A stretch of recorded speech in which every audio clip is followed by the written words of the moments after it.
Thank you for watching, liking, commenting, sharing, and subscribing right now. Hello, world. I'm Chris Pirillo, and this is your Geek Out for today. Loading up the Locker Room app, available for free on both iOS and Android platforms. I'm going to see who is one of our top engagers today. It looks like it's Tyler Murray. Thank you for using the app. Again, we appreciate all the attention you give us, whether you're using iOS, Android, or some other platform. Other platforms? Well, that's ludicrous! No, there are other platforms. Pretty soon, Windows Phone 8 will be one of them. We won't have an app for it yet, but you can still browse LockerGnome.com from anything. Well, not anything. As long as you have an internet connection and a web browser. I mean, you couldn't browse it from, say, a mustache. Or a lip balm. Can't browse anything from lip balm yet. Microsoft pop-up stores coming October 26th, and this is big news because they are going to launch Surface at midnight on October 26th. We still don't know how much Surface is going to cost, though. So I don't know if I'm going to be getting one at midnight on October 26th. Assuming I can get one online, I don't know about waiting in line for a product. I don't usually do that. I try to order them online if I can. If the price is right for what we get. So I guess my question to you in relation to Surface, are you going to get one? I mean, definitely no matter how much it costs, or are you going to wait to see how much it costs? See, I always have to figure out how much it's going to cost before I know if I want to upgrade, because otherwise, you're spending money on something that, may not be good. Target promotes online shopping with in-store QR codes. They're going to be doing that this holiday season, specifically with their hottest toys. The ones that sell the most. And I guess Furby's making a comeback. We reported that a couple of weeks ago. Did you guys get a new Furby? Did you have an old Furby? Some think that I sprang from a Furby. Not quite. But it's good to see that Target's picking up QR codes, although I guess some people just don't like QR codes. They find them annoying, or there's QR code overkill. Have you ever scanned a QR code and then were inevitably disappointed? I always thought the best use of QR codes would be like on menus, right? And if I'm looking at a menu item that doesn't have a picture, what if I could scan a QR code, get a picture, and possibly even watch a video preview, get some background, get a full list of the ingredients of whatever that item is? Would that not be a great use of QR codes? I don't know. Maybe I'm crazy. By the way, speaking of codes and scanning and whatnot, I finally had a chance to use Passbook today. Starbucks updated their app, and sometimes I do drink Starbucks coffee, or at least espresso, and it was easy. It was as easy to use as their regular old app. So, yay, it worked. The Nokia Lumia 920 is not the iPhone. Now, that's what I wrote earlier today, if only because I'm a little, concerned. AT&T is getting the exclusive with the Nokia Lumia 920. So if you're on another provider, that might upset you. If you wanted the Nokia Lumia 920, and as far as I have seen in various conversations that I've tracked online, there are some people who love the iPhone, some people who love Android, who own a variety of other devices. But inevitably, in recent conversations, the Nokia Lumia 920 has popped up over and over again. Like, everybody's waiting for it. Well, now, you can have it, but you have to go to AT&T. Is that a leap you're willing to take? Back in the day, before we had the iPhone, and the iPhone comes out and it's really radically different from anything else out there, people did make the switch to AT&T. But today, the iPhone is well established. Android is definitely established. Why go exclusive on one network? I mean, that's great for AT&T subscribers who wanted a Nokia Lumia 920, or just a Lumia 920, or a 920, whatever. Actually, I think I'm going to stick with the 920, until iPhone 920 comes out. That'll be a while. So, I think it's good for them, but nobody else. Unless, and I got to ask this, did you want a Lumia 920 to this point? And are you willing to switch to another network to get the phone? And that's, not something I would recommend for everybody. If you want the Nokia Lumia 920 so badly that you really have to switch, I say switch. But you remember, you're going to incur costs, and it's just sometimes, well, it's not as difficult as it used to be, but it's the costs really associated with such a switch. And then you have to keep in mind that anybody else in your family who may not want to switch networks, It's one of the reasons why we stick with the network we're with today. But I'm always watching for how these networks are competing with one another. And I just don't think that, they're great phones, certainly, but it's what the carrier can provide on top of the phones that makes it very valuable, right? Their data plans, their service, their, everything around what a wireless carrier is or could be. So this is just an interesting move, and I think more than anything, much to, I'm sure, Microsoft or Nokia's chagrin, I think it's going to hinder the adoption of Windows Phone 8, or at least the 920, which has been heralded as the next big awesome phone, like the Jesus phone for those who love Microsoft or have been looking for an alternative from iOS or Android. Competition is good, but this is just strange to be happening now. Are you gonna make the switch? First laptop computer, test before you buy. Now, many of you in my audience or community have a portable computer like a laptop. I'm not talking about, the tablet kind of computers. Something with the screen, a keyboard, it's got a drive, and, you can plug things in and out and all that stuff. I remember the first few laptops that I purchased, and I didn't have a chance to try them in store and wound up being very, very frustrated when I actually had a chance to use the laptop. It just felt weird. It was clunky. It felt cheap. There's something to be said about actually getting your hands on a product and feeling it. And granted, an unboxing may go a long way in pushing you to making the decision to buy one product over the other. But, I like one type of keyboard, you may like another type of keyboard. Those types of feelings and experiences are relative. I guess for me, if I make a recommendation for you to buy a laptop, if you can, if it's at all possible, try it. Actually feel it. Carry it around, and you may, be happier with that decision you make with the laptop. Just our recommendations.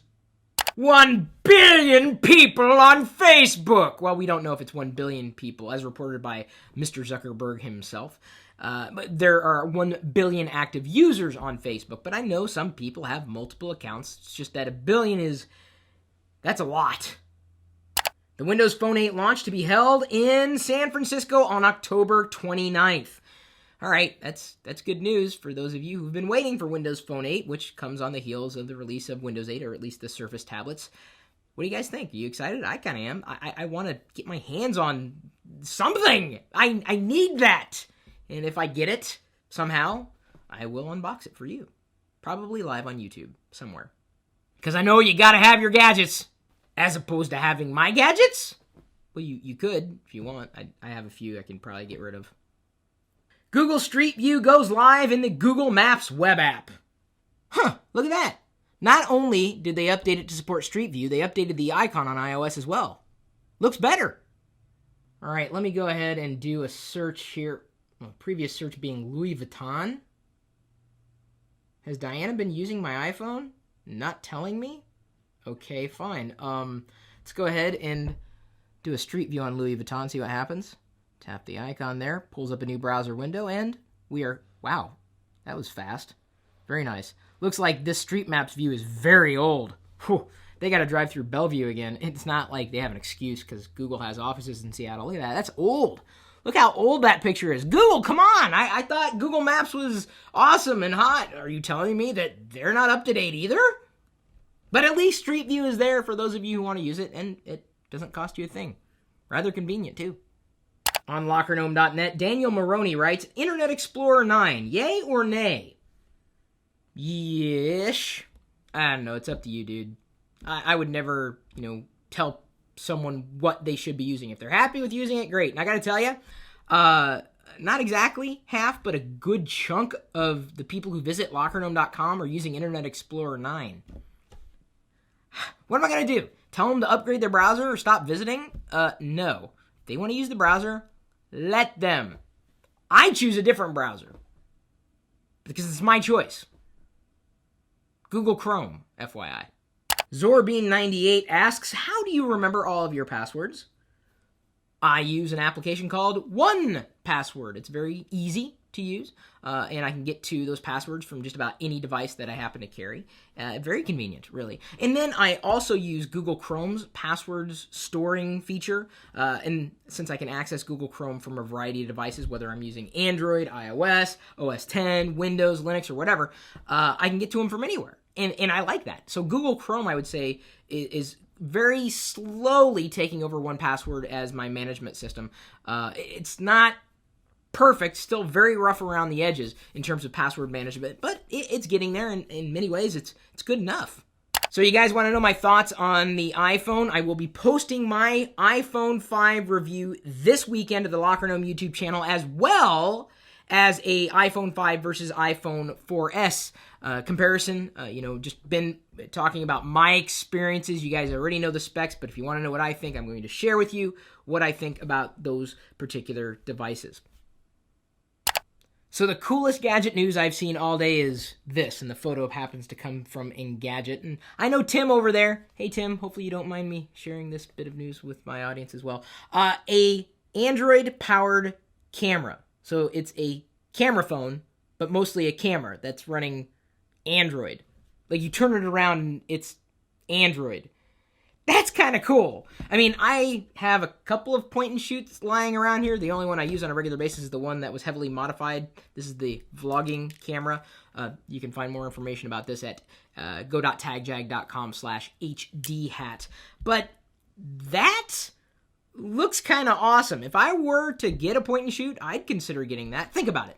A camera that's a point-and-shoot camera with an amazing lens, certainly a better lens than you might find on most average smartphones, married with Android and on a carrier, meaning you could take a picture and then have it uploaded over a wireless network. Like, to me, and I could be wrong, that's the future of the point-and-shoot camera. Not, here in the smartphone. Yes, this is a good camera. It's a good camera. You've seen the photos produced from this particular lens. But could that lens produce better images? Quite possibly. It's a camera phone, but mostly a camera that has a phone in it as well. It's a weird hybrid, but I think it makes sense. I would imagine that within, let's see here, I'm going to make a guess. 5 years' time, most point-and-shoots will be like that particular camera. It makes sense putting those two things together. And when we've seen different devices like, hang on, I guess it's less of a device, more of a card. The iFi, which I still have around, I don't use it all that much because most of my still shots are taken with my camera, or my phone. Most of the videos I take, if I need to use the phone, I will be taken with this, since I do a lot of videoing with blogs, or vlogs. And then, of course, I'm using a completely different camera, a dedicated camera sitting on my desk. This is an HD camera. I think it's an HD. Am I in HD? I should be. So it's here. It's in one stationary place. But a point and shoot, the software's kind of sucked for a while. It's been kind of dumb. I mean, can't say that I'm incredibly impressed with the software on this camera. I mean, it works well enough, but that is the future of cameras. At least point and shoot cameras. No doubt in my mind. Check it out. The only thing I'm not sure about yet is cost. That's the big question, right? I mean, if its cost is completely prohibitive, I mean, it's really only for, people who like having the latest and greatest toys. But it does have Wi-Fi radio built in, camera with 3G and 4G support via a micro SIM, multi-touch panel. The back is a 4.8-inch screen. That's 308 ppi at 1280 by 720 or 720p display. Wow. Maybe your next phone is going to be a camera. That is a phone. It's one hell of an amazing Android device. The next Android device I'm waiting to see is an Android-powered car. And I think they kind of have those, But I mean, like the GPS that's in a car. And I talked about this like a couple years ago. I think the future for car nav systems needs to be tied into Android. Who else is going to do it? Well, I guess Bing could. Did I miss any other gadget news today? If I did, it wasn't intentional. May pick it up tomorrow. We know you want to hear more about gadgets. We're doing our best to fulfill your want to know more about this world of tech around us. Just geeking out for you, man. Thanks for your support. Thank you for your comments, your questions, your shares, because it's one thing when you like our videos. That means you appreciate our devotion to keeping you plugged in. Get it? Because electric plugged in. A like is good. A share is even better than a like. It's like a double thumbs up if you want to double this. Because you're letting someone else know you appreciate the content that we created for you. We appreciate everything that you are, period. Everything that you are, so long as you are with us. We'll see you later. And